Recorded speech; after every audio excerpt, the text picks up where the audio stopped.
চোখ রাখতে হয় দিল্লির বিস্ফোরণের দিকে, কারণ এই মুহূর্তে সব থেকে বড় খবর যে দিল্লিতে ভয়াবহ বিস্ফোরণ এবং সেই বিস্ফোরণের পর অবশেষে পুলিশ কমিশনের সঙ্গে কথা বলেন স্বরাষ্ট্র মন্ত্রক।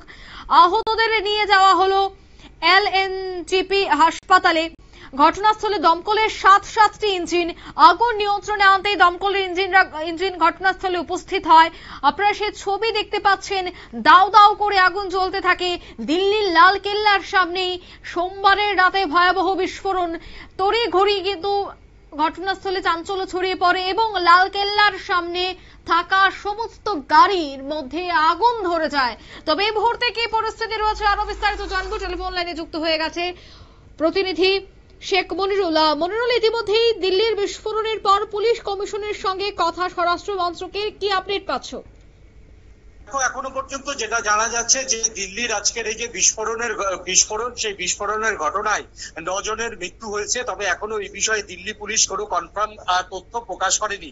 বেসরকারি সূত্রের খবর এবং জাতীয় টেলিভিশনগুলির মাধ্যমে যেটা জানা যাচ্ছে যে 9 জনের মৃত্যু হয়েছে। তবে আবারও বলছি, এই নিয়ে কিন্তু দিল্লি কর্পোরেশন বা দিল্লি পুলিশের তরফ থেকে বা কেন্দ্রীয় সরকারের তরফ থেকে বা দিল্লি সরকারের তরফ থেকে এখনো কোনো বিবৃতি দেওয়া হয়নি।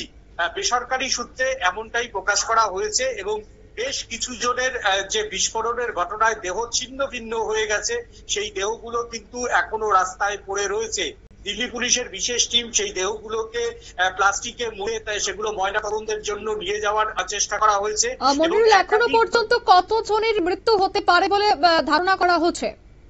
দেখো, এখন যেই ছবি আমাদের কাছে উঠে এসছে সেই ছবি কিন্তু তোমার হচ্ছে দেখানো সম্ভব নয় এবং প্রচুর মানুষের কিন্তু ছিন্ন ভিন্ন দেহ দিল্লির এই মুহূর্তে জামে মসজিদের পাশে যে লাল কেল্লার 1 নম্বর গেটের পাশে কিন্তু প্রচুর দেহ ছড়িয়ে ছিটিয়ে পড়ে রয়েছে, এমনটাই কিন্তু ছবি এসছে। এবং সেইখানে 7টি গাড়ি, প্রথম যে গাড়িটা বিস্ফোরণ হয় সেই গাড়িটা ছিল হচ্ছে জামে মসজিদের দিক থেকে, যেটা দিল্লির লালকেল্লায় ঢোকার প্রবেশের 1 নম্বর গেট, সেখানে কিন্তু প্রথম বিস্ফোরণটা হয়।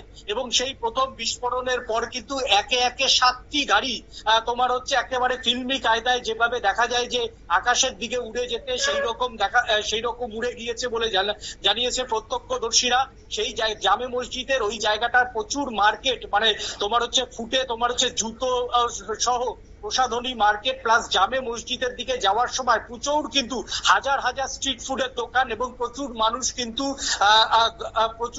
কিন্তু তোমার হচ্ছে সেখান থেকে ওই স্ট্রিট ফুড খাওয়ার জন্য এই সন্ধ্যের সময় ভিড় জমায় এবং জামে মসজিদের সামনে প্রচুর মানুষ কিন্তু প্রার্থনা করার জন্য তোমার ভিড় জমায়। সেখানের এই বিস্ফোরণের ঘটনাতে যে মৃত্যুর সংখ্যা বাড়বে সে কথা বলাই বাহুল্য এবং প্রচুর মানুষ অগ্নিদগ্ধ হয়েছে। প্রায় 10 থেকে 12 জন মানুষ আপাতত অ্যাম্বুলেন্সে করে নিয়ে যাওয়া হয়েছে। এছাড়াও ব্যক্তিগত গাড়িতেও কিন্তু প্রচুর মানুষ হাসপাতালে ভর্তি হয়েছে। এই ঘটনায় ইতিমধ্যে কেন্দ্রীয় স্বরাষ্ট্র মন্ত্রকের কর্তারা দিল্লির যে সিপি তাকে ফোন করা হয়েছে, দিল্লির লেফটেন্যান্ট গভর্নর তিনি সিপি কে ফোন করেছেন। সিপি সহ দিল্লি পুলিশ এবং কেন্দ্রীয় স্বরাষ্ট্র মন্ত্রকের কর্তারা এই মুহূর্তে ঘটনাস্থলে আছে। দমকলের 7টি ইঞ্জিন আগুন আপাতত নিয়ন্ত্রণে নিয়ে এসছে। দিল্লি পুলিশ এবং কেন্দ্রীয় স্বরাষ্ট্র মন্ত্রক, সিআরপিএফ এবং এনএসজির বিশেষ যে ফরেন্সিক টিম, সেই ফরেন্সিক টিম এসছে। তারা তথ্য নমুনা সংগ্রহ করার চেষ্টা চলছে। হাসপাতালে পৌঁছে গেছে দিল্লির মুখ্যমন্ত্রী রেখা গুপ্তা এবং দিল্লির লেফটেন্যান্ট গভর্নর, তিনিও হাসপাতালে কিছুক্ষণের মধ্যে পৌঁছাচ্ছেন। এবং এই ঘটনাতে দিল্লি পুলিশের বিশেষ তোমার হচ্ছে যে টিম, সেই টিম কিছুক্ষণের মধ্যেই বৈঠকে বসছে। রাত 9টার সময় বিশেষ বৈঠকের কল করা হয়েছে দিল্লি পুলিশের তরফ থেকে এবং কেন্দ্রীয় স্বরাষ্ট্র মন্ত্রকের তরফ থেকে। তড়িঘড়ি যারা স্কেচ করে সেই রকম 10 জন অফিসারকে ইতিমধ্যেই দিল্লি পুলিশের যে সদর দপ্তর সেখানে রাত 9টার মধ্যে হাজিরা দেওয়ার জন্য কেন্দ্রীয় স্বরাষ্ট্র মন্ত্রকের থেকে নির্দেশ গেছে। আশেপাশে সেই সময় যারা ছিল তাদের সঙ্গে দিল্লি পুলিশের বিশেষ টিম কথা বলছে এবং রাতের মধ্যেই যাতে যে সারাদিন ওই জায়গাতে কাদের কাদের দেখেছে তাদের স্কেচ করার চেষ্টা করা হচ্ছে। এবং দিল্লি পুলিশের একটা বিশেষ টিম তোমার হচ্ছে যে সিসিটিভি গুলো ছিল, সেই সিসিটিভির ফুটেজ দেখার জন্য দিল্লি কর্পোরেশনে পৌঁছে গেছে। অর্থাৎ চূড়ান্ত পর্যায়ের যে তদন্ত, সেই তদন্ত কিন্তু শুরু হয়ে গেছে।